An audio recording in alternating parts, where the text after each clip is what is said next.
time is it? Why, it's time for the Abbott Costello Show. We're on the air for ABC here in Hollywood. Well, what are we waiting for? Let's go with the Abbott Costello Show.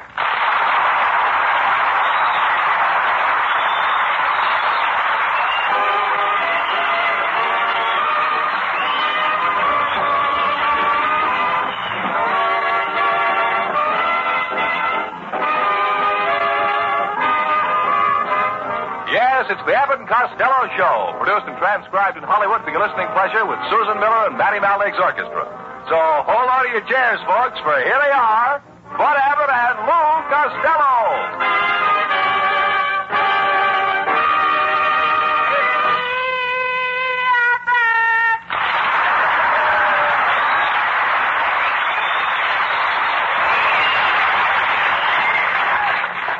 Will you stop that yelling? What is all that adhesive tape on your face for? I took Susan Miller to my neighborhood theater to see The Razor's Edge. I sat so close to the screen that Tyrone Power shaved me 5 times. Your neighborhood theater is just showing that old picture now? What do you expect for 3 cents? Oh, it was a swell picture, though. It all takes place in a barber shop run by a rough guy named Dan. Dan? Yeah, Dan Druff. Tyrone Power, a sharp young blade who's keen about Gene Tierney. Every time he scissor, he works himself into a lather. But she strops him. She gives him the brush. It's no soap. And the rub comes in the end, where he whiskers her away. And the moral of the story is no brush, no lather, no rubbing, no girl, no nothing, no joke, no money. You idiot. You never saw the picture. And furthermore, I'll bet when you went to school, you were a dumbbell. A dumb skull. That's so. I'll have you know that I was a head and shoulders above everybody in my class. You were? Yes, I was 15 years older than any one of them. I would like to see you in school, Lou. I was a teacher's pet. Teacher's pet? Yes, we both got expelled the same day. Get him out of here.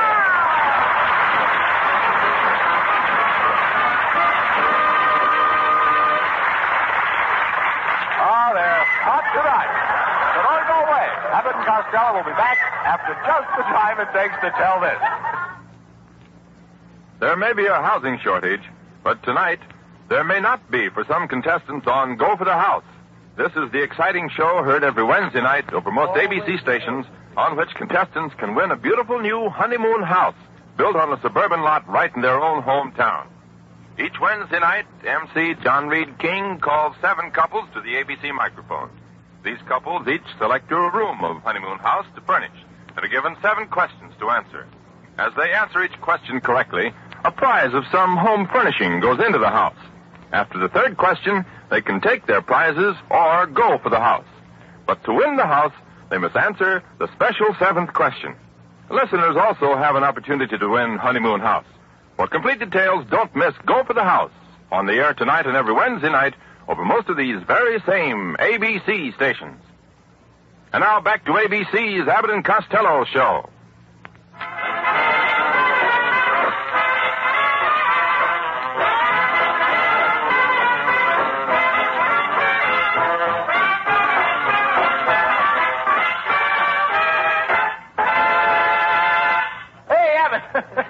All right. Come here, Costello. Who's that girl I saw you talking with? Huh? Who's that girl I saw you talking with? That girl was my school day sweetheart. Her and I used to hook rides on the ice wagon together. Every day we'd ride 7 miles to school, sitting on a big cake of ice. You rode 7 miles sitting on a cake of ice? Yeah, we were the original dead-end kids. I'll forget about her. By the way, where did you get that bump on your nose? Well, Monday night I went over to Susan Miller's house and I brought her a package of bubble gum. We sat on the sofa and I had my arm around her and she was chewing a bubble gum. But how did you get the bump on your nose? How did I get the bump on my nose? Just as I leaned over to kiss her, she had a blow-up. That must have gummed up your evening. Not only that, but I may have to have my nose vulcanized. When you talk sense, what happened?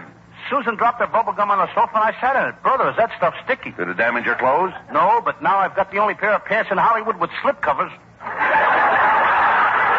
stop this silliness. You'd better be on your good behavior from now on because Susan Miller is moving into our boarding house today. She's taking the room directly above you, Lou. Oh, that's wonderful. Mm-hmm. Me in room 115 and Susan in 215. Abbott, will Susan be in that room all the time? Well, you know Susan. She goes in and out. Have you noticed that too, Abbott?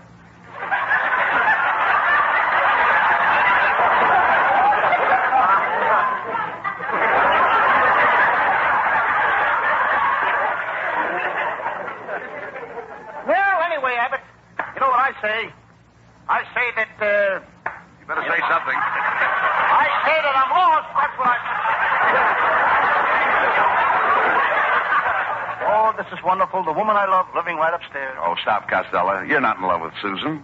She's just a passing fancy. Abbott, I wouldn't pass up anything that fancy. Gee, but I hope she likes her room. Oh, she should like it. She gets bored with it. I'm glad to hear that, too, because after all...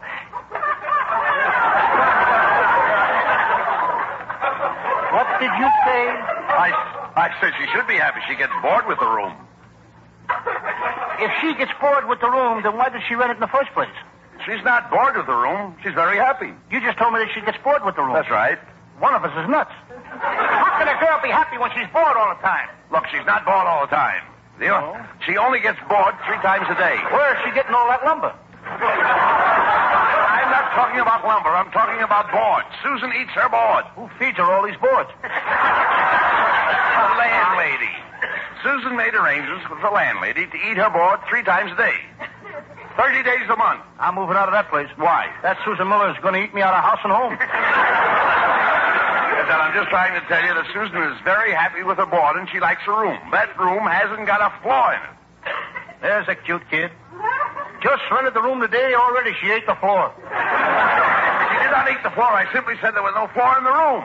You could be mistaken, you know. Anybody that will eat boards 3 times a day is liable to eat the floor and the doors and the windows. Look, what are you getting so excited about? What business is it of yours what she does with her room? I'll make it my business, brother. Her floor happens to be my ceiling. I don't mind you knocking the pops from under me every week, but I ain't going to let that Susan Miller eat the roof over my head. Costello, you annoy me. All I said was there is not a flaw in Susan's room. Just a second, Abbott. Have you been in Susan's room? I have. You opened up the door? Yes. You stepped into the room? I did. What did you step on? The floor. Ladies and gentlemen, this man has deliberately and with molasses up a thought been misinforming the public. I rest my case. All right, Costello, there's no sense in getting yourself into a frenzy. A what? Frenzy. I ain't making frenzies with nobody. Now, wait a minute. I'll try to explain by giving you an example. You have a floor in your room. The plaster is all cracked, so you have a floor in your ceiling. I got a floor in my ceiling? How do you like that? I've been living upside down for 6 years and didn't know it. Costello, you're all mixed up. I'm trying to tell you that Susan's room is perfect. It has no flaw, and she's happy because she gets bored with the room. Here we go again. The reason why she likes to get bored with the room is because she's hungry after a hard day at the studio and rushes home and eats like a beaver. Now he's got her eating beaver board. Costello, I don't know why I get into these arguments with you. We argue and fight, and it always ends up the same way. You're just plain stupid. I am not. I'm pretty smart. Costello, if you're smart, I'm a monkey's uncle. Well, I am smart. Now let me see you hang by your tail. Oh, Mr. Costello. Yes. Oh, he's back again. Every week the same thing. Look, Norman, why don't you go out here and get yourself a job? Oh, I've got a job, Mr. Costello. You see, I work in a domino factory. I put the dots on the dominoes. Why ain't you working now? This week we're making blanks. That's exactly what your check's going to look like. Well, enough of this nonsense, Costello. Have you been studying your script for the new scenes in our new picture, The Noose Hangs High? Well, I meant to tell you, Abbott, they're changing the script again, and the director's coming over here tonight to rehearse me in the new scenes. Ah,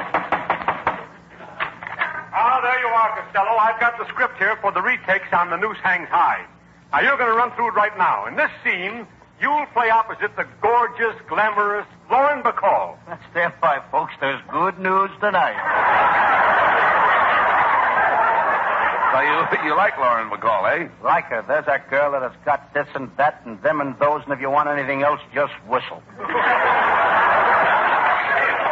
Very good. I'm glad you like her, Costello, because in this scene, you and Lauren Bacall are seated in a canoe, drifting lazily down the stream. She's sitting in the bow, and you're sitting in the stern. She's in the bow, and I'm in the stern. That's right. You couldn't make that a rowboat and get both of us in the back seat. Quiet, Costello. Now, as you sit there in the stern of the canoe, paddling along, she looks at you, and her eyes seem to say, "Come to me, Costello. Come to me, my love." Is that what her eyes say? Yes? Then why don't I drop that darn paddle and come to her? No, Costello, you ignore her. You keep paddling. You need the exercise. Yeah, but I need the exercise, but this could lead to ulcers. You're playing hard to get. After all, you're a city slicker. City slicker. I'm a village idiot. That's what I am. Oh, quiet, Costello, please, and pay attention to the director. Now then, Costello, a strange feeling commences to creep over you. You're seated in that canoe all alone with Lauren Bacall. You get a feeling that you can't sit still for another minute. A feeling that you must rise to your feet. Now, Costello, you look forward at gorgeous Lauren Bacall. You look forward, and there she is in all her tempting glory. You can't stand the suspense any longer. Slowly, you begin to inch your way forward, inch by inch. Inch by inch? Foot by foot. Foot by foot? Yard by yard. Get me up there, will you? I've only got this boat rented for an hour.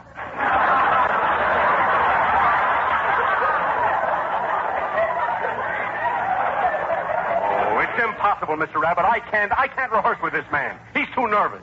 He should see a doctor about his nerves. You should see a doctor about your face. What's the matter with my face? It talks too much.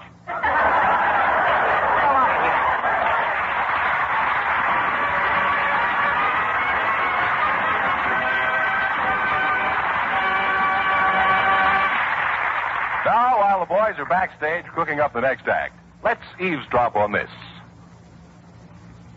When someone with a secret microphone comes in contact with an unsuspecting individual with human reactions, the result is Candid Microphone, a Thursday night program that's rapidly capturing the interest of ABC listeners everywhere.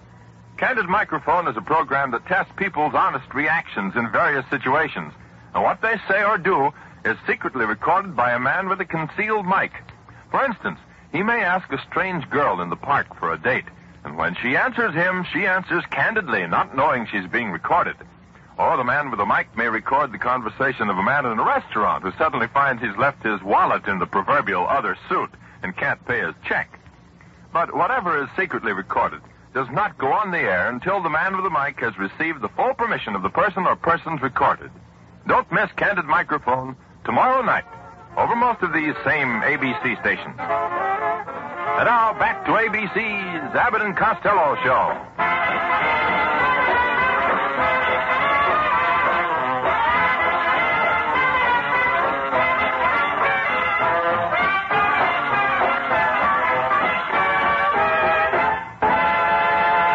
Hurry up, Costello.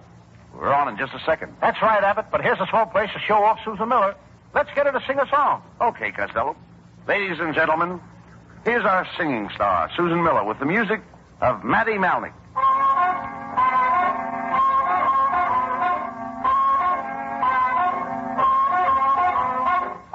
Picture me upon your knee with keys for two and two for two.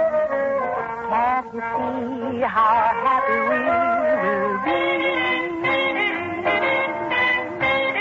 Nobody near us to see us, to hear us, no friends or relations on weekend vacations. We won't tell a soul that we on a telephone. Day will go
Slowly I park the canoe. I look up at Lauren Bacall and say, the calla lilies are in bloom again. I love the calla lilies. Yes, Father. Yes, Mother. The calla lilies are in bloom again. Costello, what are you doing? Rehearsing the scene for the picture. I'm acting. What an actor I am, Abbott. If my mother hadn't cut off my curls when I was little, I'd have been another Shirley Temple. Well, you can cut out all that silly acting. And you don't need to worry anymore about the picture. They're not going to change it. However, I have some news for you, Lou, but I really don't know how to tell you this, Costello. But your country has called you. You mean I've been drafted again? No, you dummy. You're about to receive a great honor. Listen to this telegram that just came for you. It's from Mayor DeVita of Paterson, New Jersey. Dear Lou, you have been chosen to represent Paterson, New Jersey at the next meeting of the UNO. I have? Yes. You've heard of the UNO, haven't you? Oh, I hear about it every time I try to make a date with a girl. What do you mean? Every time I ask a girl for a date, she looks at me and says, you? And no. You know, the UNO is an organization of all the nations of the world. Costello, a great honor has been conferred on you. You will serve your country as a diplomat. You will be a statesman, an official of the government, a man who mingles with royalty. I'm going to be all that? That's right. Abbott, you may kiss my hand.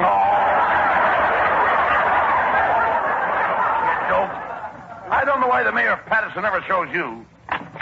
Hey, Uncle Bud, I just saw a messenger boy just leave here. Was that telegram for me? No, Norm, it wasn't for you. It was for Costello. A great honor has fallen on Costello. He has been chosen Paterson's delegate to the UNO. That's right, Norman. I'm going back there and spread goodwill. Well, you certainly got the spread for it. Now, Norman. You'll have to treat Costello with more respect from now on. Remember, he's going to be a diplomat. That's jokes with gestures.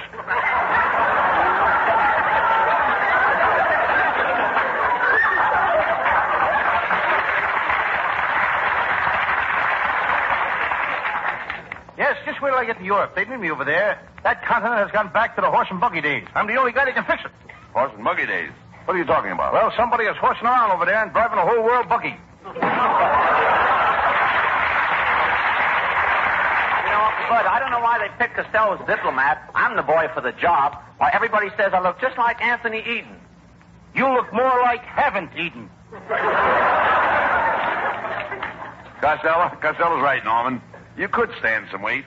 If you gained a little weight, you wouldn't be so lazy. Well, Uncle Bud, I'm just full of energy. Can I help it if I haven't got the strength to use it? Norman, we should be proud of Costello. He's going back to Paterson to mix with all the masters of diplomacy. Yes, I'm going to be a mix master. I'll show them guys how to stir up things. Well, am I interrupting anything, boys? Why, it's a singing star, Susan Miller.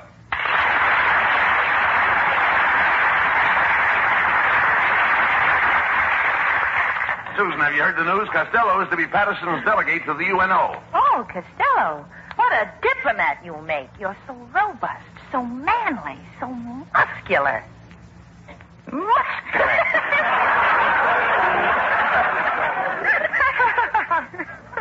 Susan, I'm Atlas, Hercules, Samson and Joe Louis and Gorgeous George all rolled into one. You are? And it's awful crowded, too. Oh, I'm so proud of you, Costello. I'm going to give you a kiss. A gift for good luck. Now, put your arms around me. There. That's it. Gee, Susan, when I get close to you like this, something inside me seems to melt. It does? I've got to quit carrying that butter around in my money belt. Well, come on, Costello. I've made arrangements with the finest tailor in town to outfit you for your trip to the UNO meeting. Well, I'll see you later, Costello. And as they say in Spanish, mañana o ama. Cheers to you. And your mama's old army shoes to you, too.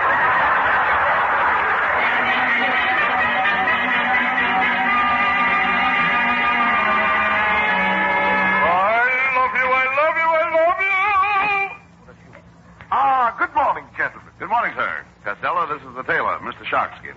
Are you ready to measure Costello? Why, yes, it'd be a pleasure to make a suit for him. What a build, what broad shoulders, narrow hips and long tapering legs. This is me over here. You're measuring the water cooler.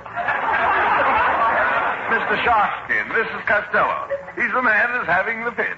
Really? Does he always swell up like that? Sharkskin, one more crack like that over you, and I'll cut you on the bias and pull down your hems. Mr. Sharkskin, do you have anything that'll fit Costello? I think so. Here, Mr. Costello, slip into this coat. That's it. There. How's that? Now, ain't that coat a little long? I can't see my shoes. Oh, do you plan on wearing shoes? Don't be so fussy, Costello. What that coat needs is a little more padding in the shoulders, that's all. A little more. You'd better take some of the padding out. Every time I raise my arm, the shoulders push my hat off. Costello, you won't be able to wear those pink socks with that outfit. Those are not pink socks. My shorts drag a little. All right, Mr. Sharkskin, make the necessary alterations and send the suit to Costello's house. Fine. Good day, gentlemen.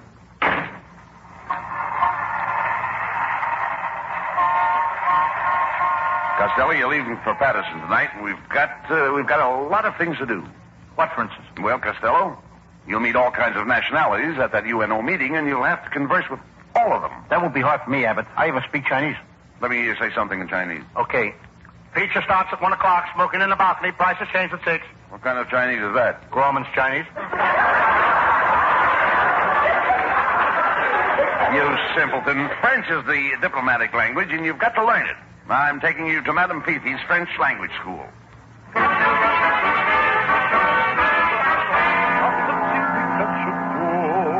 And now, Monsieur Costello, when you arrive at the meeting, the French delegate, he will bid you welcome, and he will say, "Ah, bonjour, monsieur, que je suis enchanté de faire votre connaissance, parce que vous êtes le plus bel homme du monde."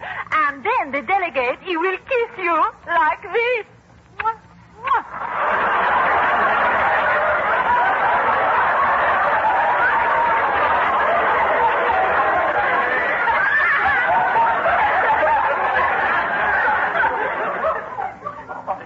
Do you mind now if I can have my own script back?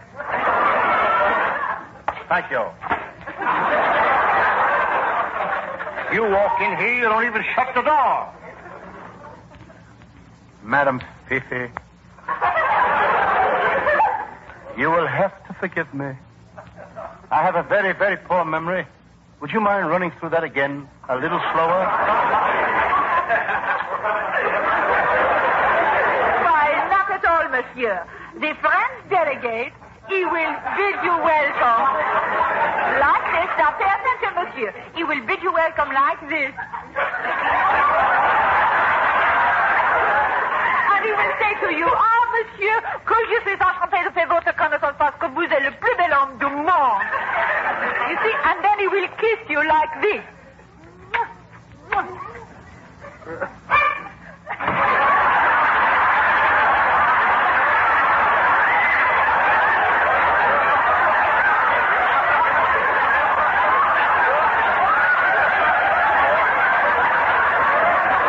I'm doing all the work. He's sweating.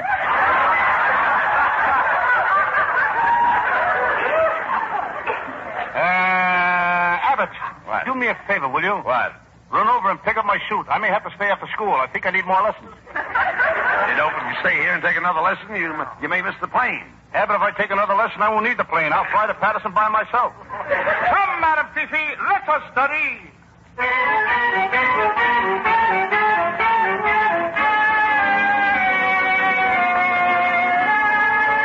Well, Costello, we're all packed to remember. You're an important delegate to the UNO. And it's one of the requirements of a delegate to know all about history. I know all about history, Abbott. You do. I'll bet you don't even know who George Washington married. George Washington married Salome. Yeah, dummy, Washington and Salome lived thousands of years apart. What's the difference as long as they loved each other? Talk sense. Now, Costello. Now, in diplomatic circles, they give a lot of banquets. And you've got to watch your table manners. Now, if you're not sure what fork to use, wait until the hostess has picked up her fork, and then you use the same one. Nothing doing, Abbott. I tried that once. I waited to use the same fork the hostess used, and by the time she got through with it, there was no more food left on the table. You dummy, I'm talking about the silverware they use at a banquet. Oh. As a rule, there are several different types of forks set aside beside your plate. Naturally. Naturally. You're telling me I went to a banquet once and there was 15 knives, forks, and spoons set aside beside each plate. What beautiful silverware. I'd like to have seen it. Remind me to show it to you sometime. Never mind that. Now, when you get to the meeting and you are introduced to the other delegates' wives, remember to curtsy. Remember to what? Curtsy like this. That's a curtsy? Yes. I couldn't curtsy. I've got too much starchy in my shorty. I knew what.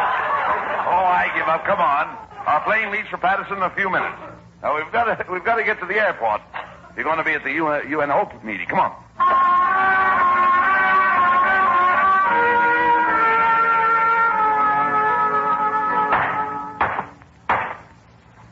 The UNO convention will now come to order.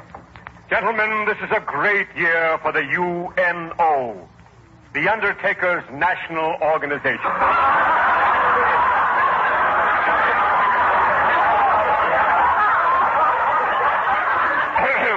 Secretary Toombs, are all the bodies, are all the members present?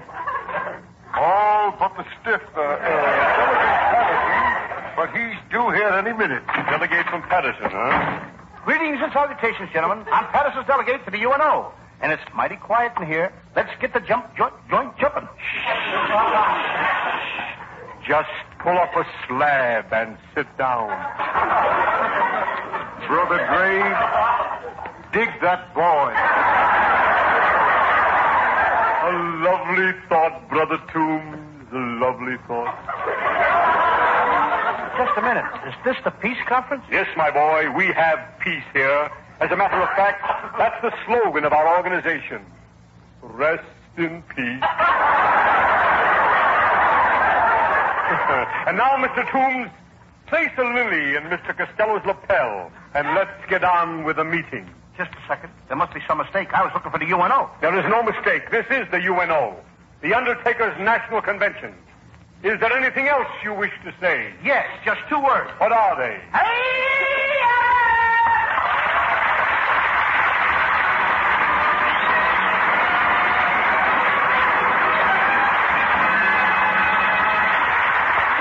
And that's not quite all, folks.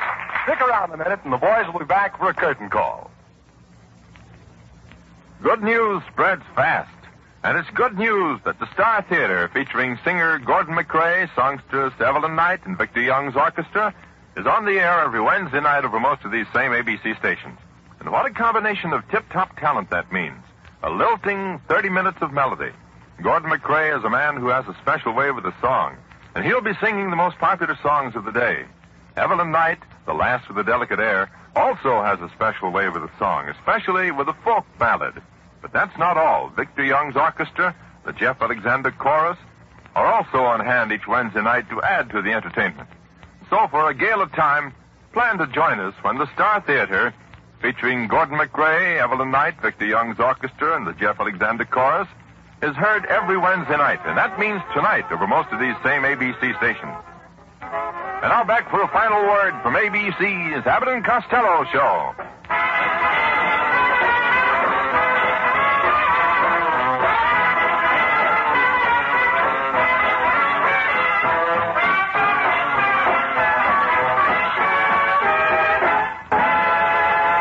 Well, Costello, it's too bad that we made that trip all the way back to Patterson for nothing. Oh, that's all right, Abbott. I just as well... I'll get it, Abbott. Hello. Oh, hello. Uncle Mike? What? Aunt May? Congratulations. At 7 o'clock tonight? When did it happen? Right on Maplewood Avenue? My. How many? 3? Well, hold everything. I'll be right there. Goodbye. Costello, what happened? My Aunt May just found a 3-room apartment on Maplewood Avenue. Oh, good night.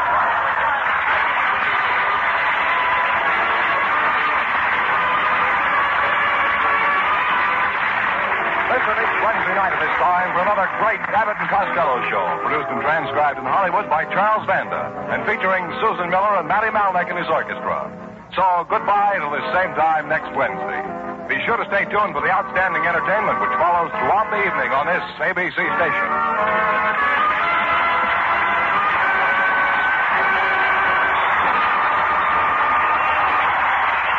is ABC, the American Broadcasting Company.